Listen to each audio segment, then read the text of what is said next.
జిల్లా స్థాయిలో 5 మందికి 10,000 రూపాయలు అప్పట్లోనే అవార్డులు ఇచ్చేవాళ్ళం.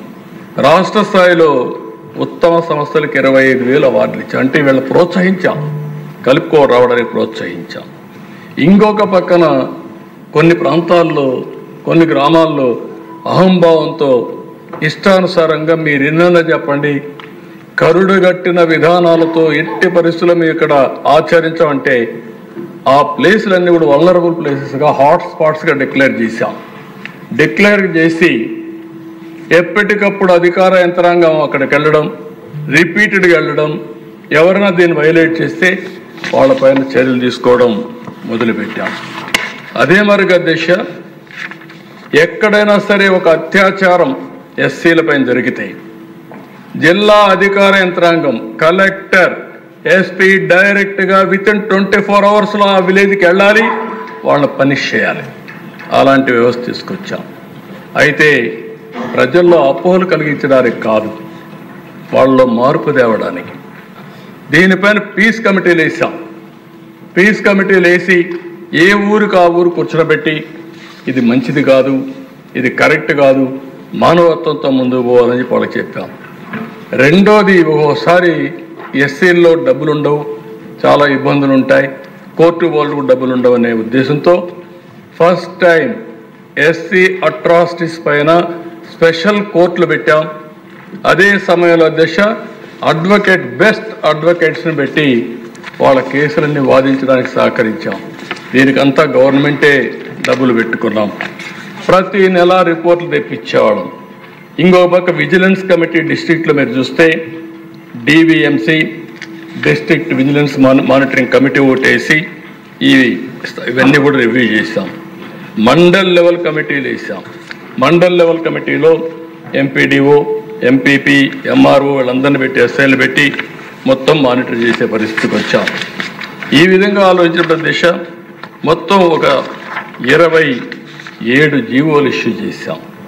ఇంకో పక్కన మీరు చూస్తే ఇక్కడికి వచ్చినప్పుడు సోషల్ ఈక్వాలిటీ కింద ఎక్కడికక్కడ క్యాంపులు పెట్టి అవేర్నెస్ తీసుకొచ్చాం. రాష్ట్ర స్థాయిలో ఒక నోడల్ ఆఫీసర్ని పెట్టి అతన్ని అన్ని జిల్లాలు తిప్పి ఇవన్నీ చేశాం.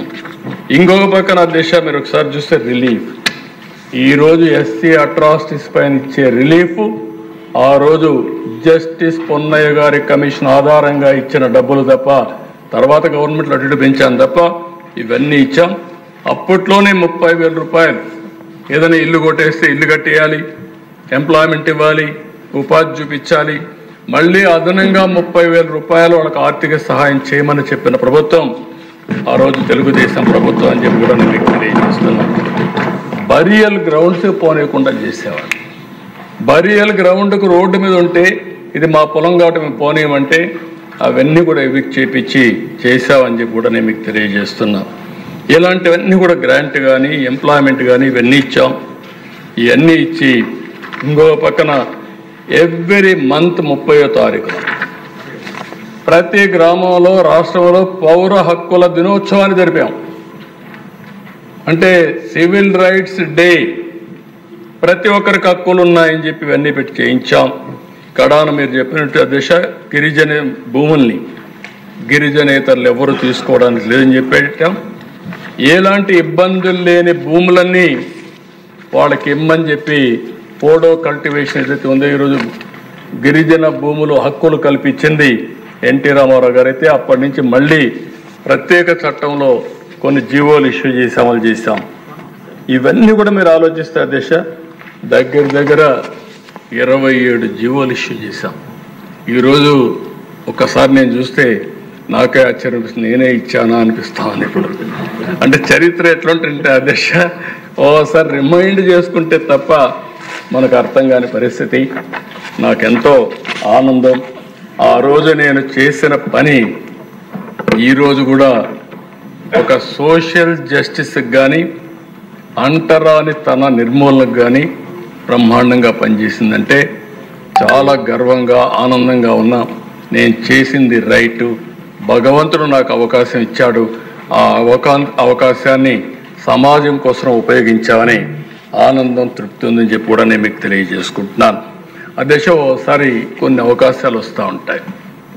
కొంతమంది సద్వినియోగం చేసుకుంటూ కొంతమంది చేసుకోలేరు.